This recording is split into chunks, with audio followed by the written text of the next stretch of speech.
Assalamualaikum guys, apa kabar? Semoga teman-teman selalu diberikan kesehatan, kelancaran rezeki, dan tentunya dilancarkan seluruh aktivitasnya guys.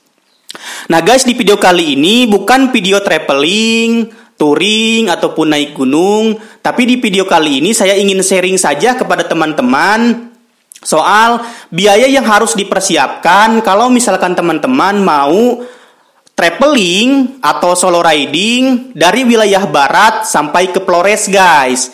Dimana saya sudah melakukan trip panjang ini, yaitu dari Jogja ke Labuan Bajo di Flores selama 17 hari akhir tahun 2019 kemarin guys, bersama motor Vixen Air tahun 2019. Nah guys, di video kali ini juga bukan hanya membahas soal biayanya saja, tetapi saya akan merekomendasikan kepada teman-teman rute yang bisa dibilang layak untuk dipilih, kemudian objek wisata mana saja yang harus teman-teman datangi, kemudian tips and trik supaya perjalanan teman-teman lebih aman, nyaman, dan tentunya menyenangkan guys. Semoga video ini menjadi informasi bagi teman-teman dan bermanfaat bagi teman-teman.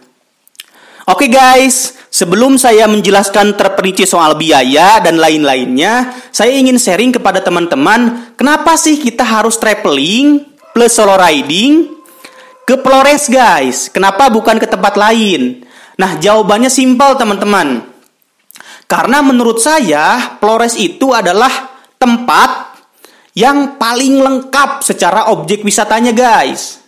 Dimana di Flores itu kita akan menemukan hewan langka yang hanya ada di Pulau Komodo dan juga di Indonesia, yaitu jelas ada komodo di sana yang hanya ada di Flores. Yang kedua, pantai-pantai di sana tuh indah-indah guys. Salah satunya adalah pantai Pink Beach, dimana itu bentang pantainya itu warnanya pink guys. Kemudian bawah lautnya juga keren, pemandangan alamnya juga luar biasa. Salah satunya adalah Pulau Padar yang gila sih, luar biasa, keren banget itu pemandangannya. Dan juga Flores juga menawarkan objek wisata berbau budaya guys. Salah satunya adalah Desa di Atas Awan Wairbo, yang mana itu recommended sekali kalau misalkan teman-teman ke Flores.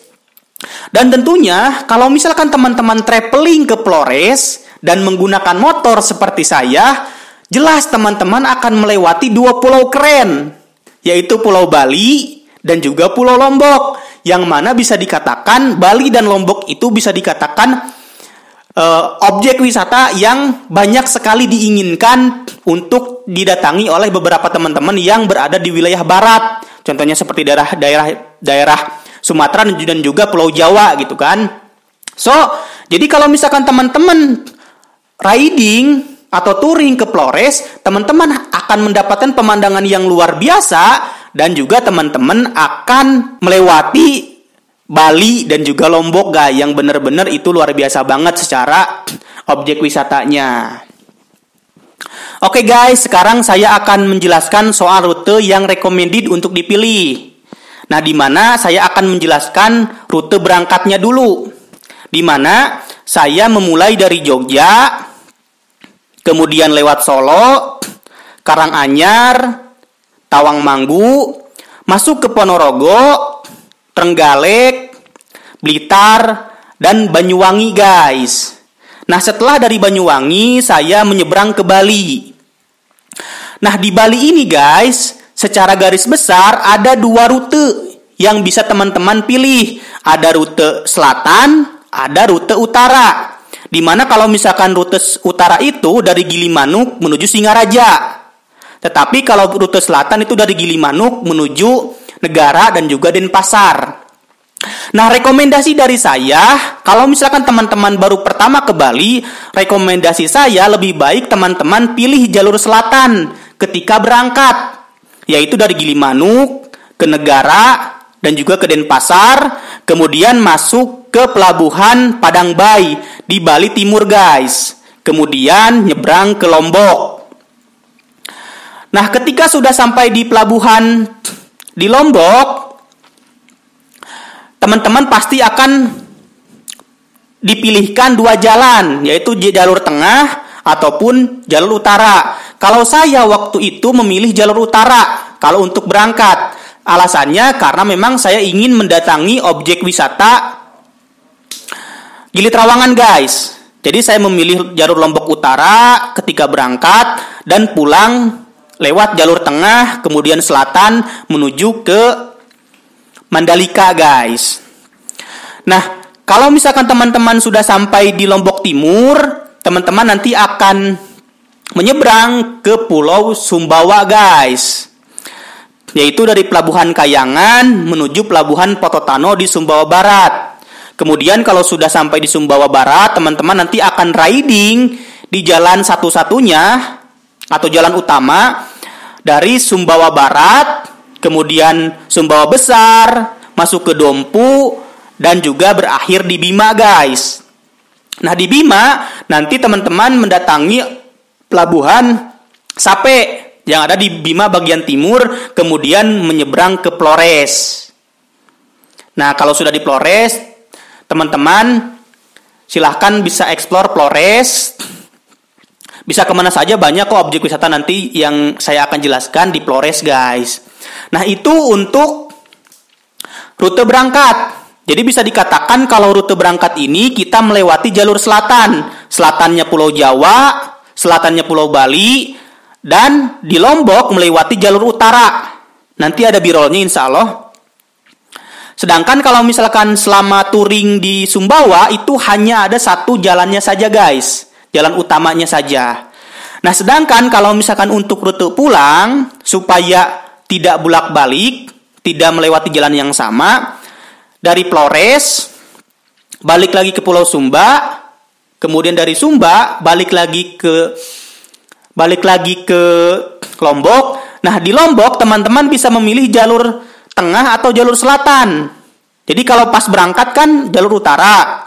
Nah, nanti teman-teman kalau pas pulang bisa menggunakan jalur tengah selatan, guys. Kemudian masuk ke Bali. Nah, di Bali teman-teman bisa memilih jalur utara ketika pulang supaya tidak bolak-balik, guys. Tidak dua kali lah ceritanya. Kemudian ngambil jalur utara selama di Bali, kemudian nyebrang ke Banyuwangi.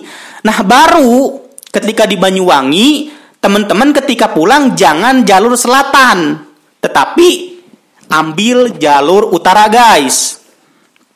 Yaitu dari Banyuwangi, kemudian ke Situbondo, kemudian ke Probolinggo, guys. Nah, baru ketika dari Probolinggo nanti teman-teman ambil jalur utama menuju Gunung Bromo, guys. Jadi dari Probolinggo ke Bromo, kemudian masuk ke Malang.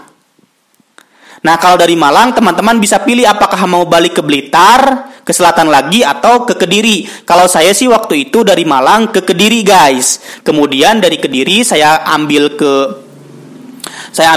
Solo. Dari Solo saya balik lagi ke Jogja, seperti itu. Jadi bisa dikatakan untuk rute berangkat teman-teman pilih jalur selatan, kalau pulang ambil jalur utara. Supaya apa? Supaya teman-teman bisa mendapatkan sensasi riding di tempat yang berbeda. Itu jauh lebih mengasihkan, guys, daripada di jalan yang sama. Seperti itu. Dan ini juga erat kaitannya dengan objek wisata yang bisa teman-teman datangi. Supaya lebih efektif, guys. Karena saya sudah ngeriset, jadi ada beberapa objek wisata di setiap perjalanan ini yang bisa teman-teman datangi dan efektif dengan waktu perjalanan teman-teman atau efektif dengan rute perjalanan teman-teman, seperti itu. Yang saya akan bahas sebentar lagi, guys.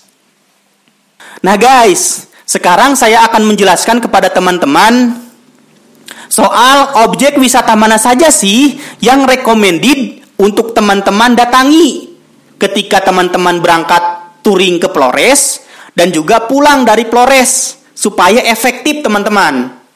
Yang pertama adalah yang wajib teman-teman datangi kalau misalkan ketika perjalanan berangkat dari arah barat ke timur, yaitu yang pertama adalah teman-teman wajib mendatangi objek wisata air terjun Tumpak Sewu guys, yang ada di antara jalan dari Malang menuju Lumajang, yang mana menurut saya itu adalah objek wisata air terjun salah satu terindah di Indonesia guys. Yang kedua guys, ketika teman-teman di Banyuwangi ada beberapa objek wisata yang teman-teman bisa datangi. Nah, ketika berangkat teman-teman bisa mendatangi Kawah Ijen guys. Jadi teman-teman tidak boleh melewatkan datang ke Kawah Ijen guys, karena ini benar-benar recommended lah. Kemudian yang kedua, teman-teman bisa mendatangi objek wisata Baluran guys, yang bisa dikatakan itu Afrikanya Pulau Jawa lah. Tetapi itu teman-teman datangi ketika pulang, karena Baluran itu posisinya ada di antara Banyuwangi menuju Situbondo guys. Yang ketiga, untuk di Pulau Jawa yang wajib teman-teman datangi tidak lain dan juga tidak bukan adalah Gunung Bromo guys. Saran saya, Bromo ini teman-teman datangi ketika teman-teman pulang. Karena ketika teman-teman pulang dari arah Probolinggo menuju Malang, itu teman-teman akan melewati Gunung Bromo. Itu saya sudah pernah 2 kali guys ke Bromo itu. Pertama menggunakan Honda Vario 110cc ketika awal touring saya ke Bali. Yang kedua menggunakan Vixen Air ini, dan dua-duanya tidak ada masalah guys.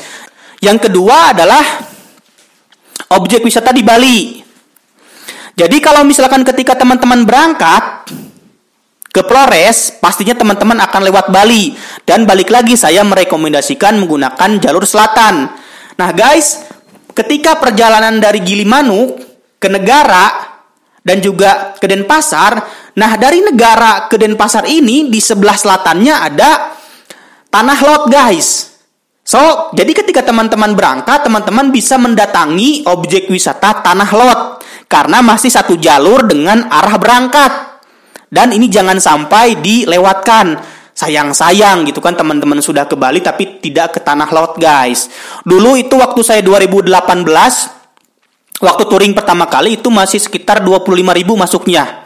So, sangat recommended lah bagi teman-teman ketika di Bali, ketika perjalanan berangkat itu ke Tanah Lot. Nah, ketika teman-teman sudah sampai di Denpasar, ini terserah teman-teman nih. Apakah teman-teman mau langsung lanjut ke arah timur atau mau stay dulu beberapa hari di Bali?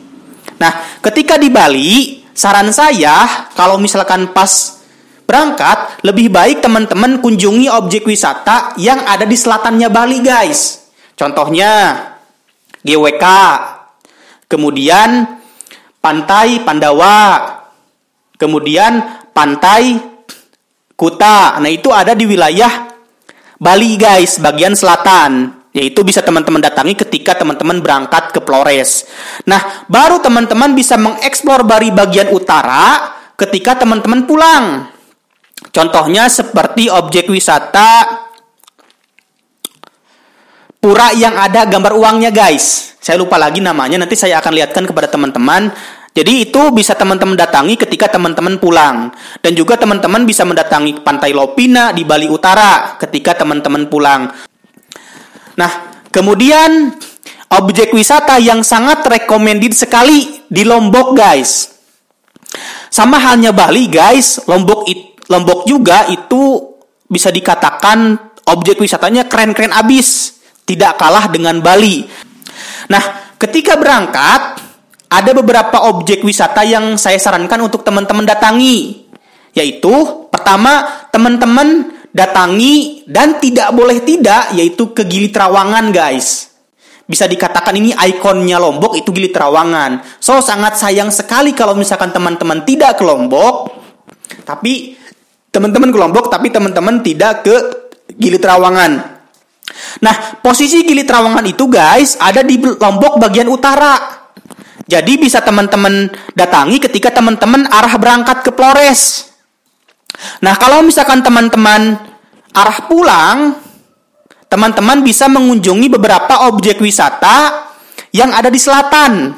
Contohnya seperti Pantai Mandalika, kemudian Bukit Merese, kemudian Pantai Pink, juga ada di Lombok bagian selatan. Itu pantainya keren-keren banget guys. So, saran saya untuk pas berangkat teman-teman lewat jalur utara supaya bisa satu jalur dengan Gili Trawangan. Nah, pas pulang itu teman-teman lewat jalur selatan supaya teman-teman bisa mengunjungi objek wisata Pantai Mandalika guys. Nah, ketika teman-teman sudah di Labuan Bajo, ada beberapa objek wisata yang recommended untuk teman-teman datangi. Nah, kalau di Labuan Bajo-nya sendiri itu teman-teman bisa ke Bukit Amelia. Tapi saran saya kalau misalkan teman-teman mau ke Bukit Amelia, itu namanya Amelia Sunset Point. Itu teman-teman datangi ketika mau sunset guys, karena itu luar biasa banget guys pemandangannya dari sana. Yang kedua, teman-teman bisa mengunjungi Goa Batu Cermin. Itu masih dalam satu kawasan kota Labuan Bajo-nya guys. Jadi sangat dekat kok. Kemudian objek wisata wajib kalau misalkan teman-teman sudah di Labuan Bajo, yaitu teman-teman wajib ke Pulau Komodo guys. Ini yang sangat wajib sekali teman-teman datangi kalau misalkan teman-teman ke Labuan Bajo. Sayang kalau misalkan teman-teman sudah di Labuan Bajo tapi teman-teman tidak ke Pulau Komodo. Kalau waktu itu saya itu open trip namanya. Open trip itu jadi trip bareng-bareng sama orang lain. Kebetulan waktu itu saya sama orang luar negeri, sama teman-teman kenalan baru dari Jakarta.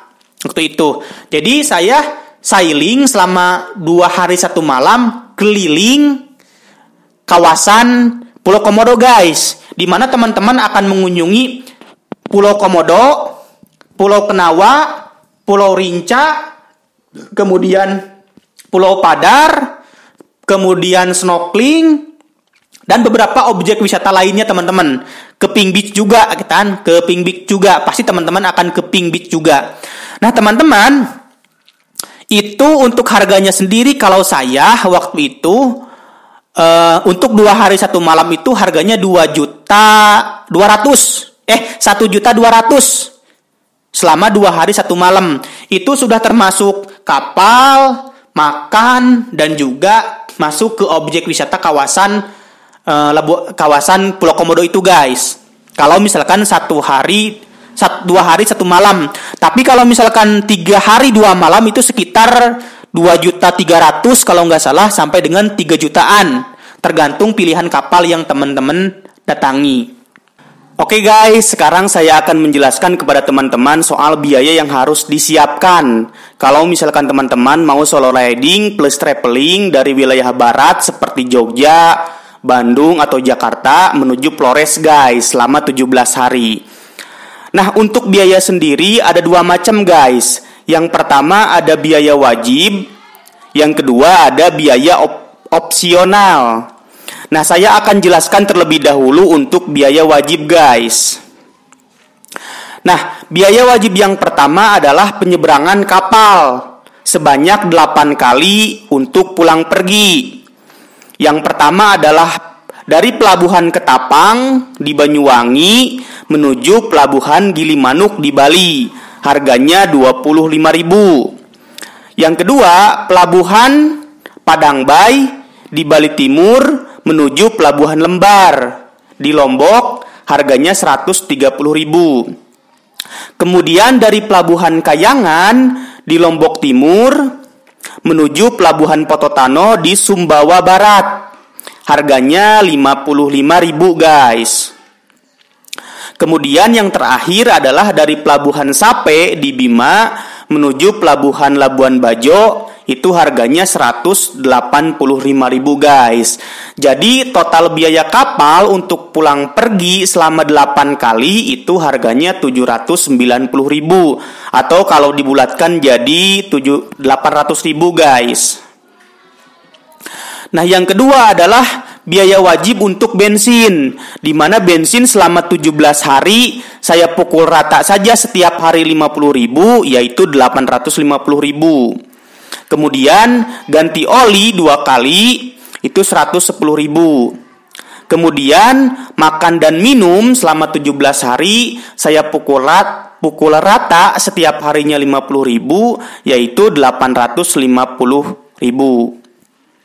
Jadi total biaya wajib yang harus dikeluarkan untuk traveling atau solo riding selama 17 hari yaitu Rp2.600.000 guys. Nah, kemudian biaya opsional. Nah, biaya opsional ini guys terbagi menjadi dua, yaitu biaya untuk penginapan atau hotel, yang kedua untuk biaya objek wisata. Nah, untuk hotel sendiri selama perjalanan saya selama 17 hari itu saya menginap hanya 7 malam saja guys. Dengan biaya Rp650.000.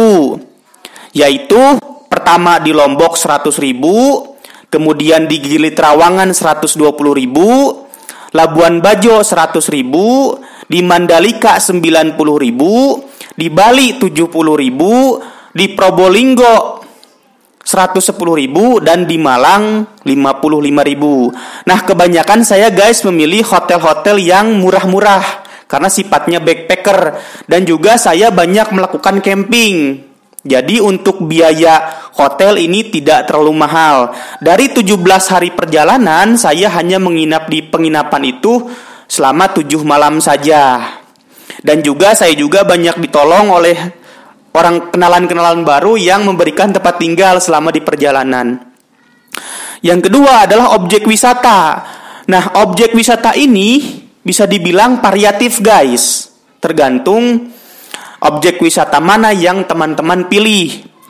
Kalau saya waktu touring ke Flores itu, objek wisata yang pertama adalah sewa kapal open trip selama 2 hari 1 malam untuk keliling Labuan Bajo, untuk keliling ke Pulau Komodo.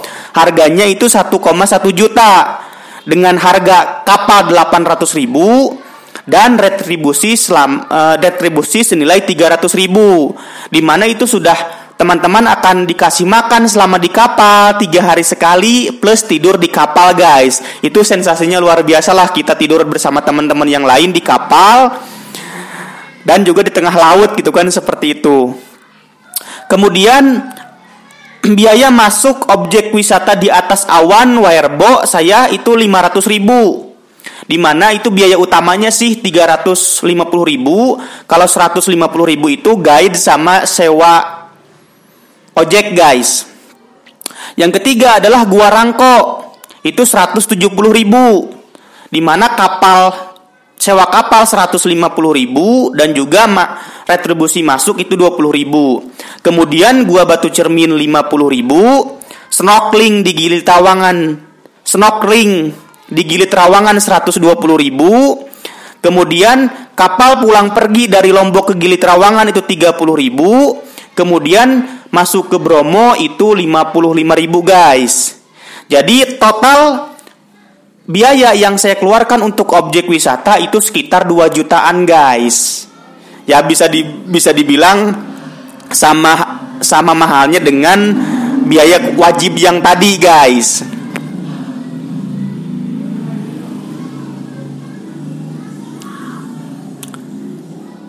Nah, jadi untuk total pengeluaran yaitu pengeluaran wajib ditambah hotel ditambah objek wisata yaitu 2.600.000 ditambah 650.000 ditambah 2 juta ya sekitar 5.300.000-an guys.